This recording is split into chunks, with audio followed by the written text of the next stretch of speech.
15 of the FIM Motocross World Championship, the MXGP of Switzerland, presented by iXS. In MX2 qualifying, Paul Jonas pulled a whole shot, closely followed by Brian Sue, Julian Lieber, Darian Sanai was around the outside. Alongside him was Thomas Kjær-Olsen. Josiah Natzke was well placed in there as well, fourth towards the end of the first lap, but the Kiwi would miss the opening lap. Jonas made a mistake, fell from first to fifth, handing the advantage to Julian Lieber.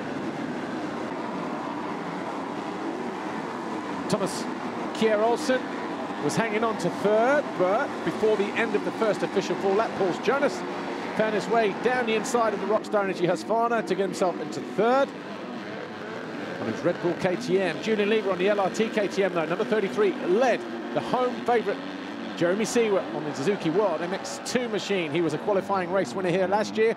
He was looking to do the same again 12 months on. He got himself into contention on several occasions.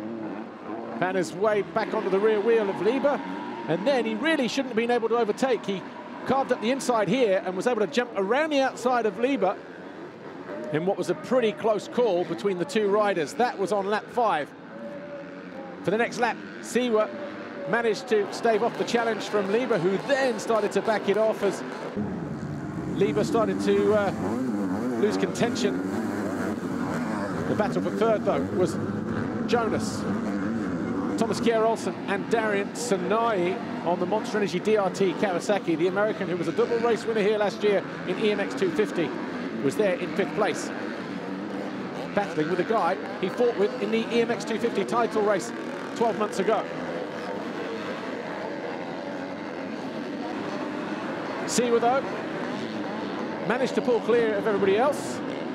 And last week's Grand Prix winner in Belgium, Jorge Prado, started around 14th, only came home in 13th, what proved to be a difficult race for the young Spaniard. But it was Jeremy Seewer who was victorious in the qualifying race here for the second time this season. Lieber was second, Jonas third, Sanai was fourth. He passed Thomas Kjær-Olsen with a couple of corners to go on the final lap. Official confirmation then: Seewer, Lieber, Jonas, Sanai, Olsen, Paturel, Muse and Chervelin. I've been struggling in qualifying races this year, but it's perfect Saturday. I won everything, you know. Feel so awesome out there with the fans, you know. I hope tomorrow with some better weather there are going to be some more of them.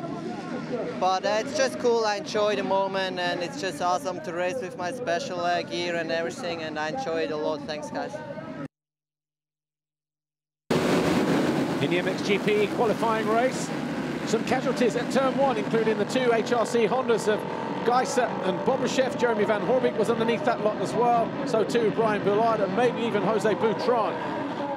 Anstey it was, though, who took the whole shot. De Salle was also caught out in that first turn melee. But it wasn't long before Anstey got caught by the number 222 of Tony Cairoli, took over the lead almost immediately. Fevre made that move on his Monster Energy Yamaha on Glenn Koldenoff to go into third. The Dutchman was then fourth.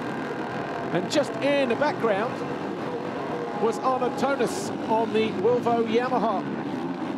He got himself onto the rear wheel of Koldenoff as Jasikonis went down to 22nd. He would have a hard ride back through the field to get 13th. Tonis, number 4, riding in his first ever Swiss Grand Prix, made that move on Koldenoff to go from 5th to 4th on lap 3, which is where the Yamaha rider would stay. Jeffrey Hurlings didn't make the best start, charged up the inside of Koldenoff just a lap later, got himself into 5th. Looked like he was going to apply the pressure to Arnold Tonis as well at one stage, as Anstey held a very comfortable 2nd place. Tonis and Hurlings almost came together here as they battled over 4th. The Yamaha rider, though, fending off the 84. And then later on in the race, as Tonis went past the back marker, Brian Bullard, Hurlings also went through, but rushed the next turn, lost the front and the back, tipped out of the race. He lost the position to Glenn Koldenoff, who snuck around the outside. That was Hurlings down in 6th. The Bullet then put himself under unnecessary pressure as he had Gauthier Paulin on the Rockstar Energy Husqvarna. Kevin Strybos on the Suzuki World MXGP machine, and Max Nagel to contend with in the closing stages of the race. Paulin was in 7th on his Rockstar Energy Husqvarna. Hurlings was able to hold on to 6th place though, but it was Tony Cairoli for the 6th time this year who eventually crossed the Monster Energy finish line to take the MXGP qualifying heat win ahead of Max Anstey, Roman Fevre, Arnaud Tonus, Glenn Koldenoff, Jeffrey Hurlings, Gauthier Paulin, and Kevin Strybos. Nagel and Lupino rounded out the top 10.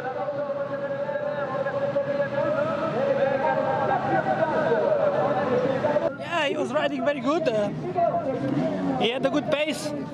The track is very difficult and you get easily arm pump, so I tried to push a little bit, but I didn't have the speed to pull away today, so control the race and good for tomorrow to be in pole position. Good luck for tomorrow. Thanks, Tony.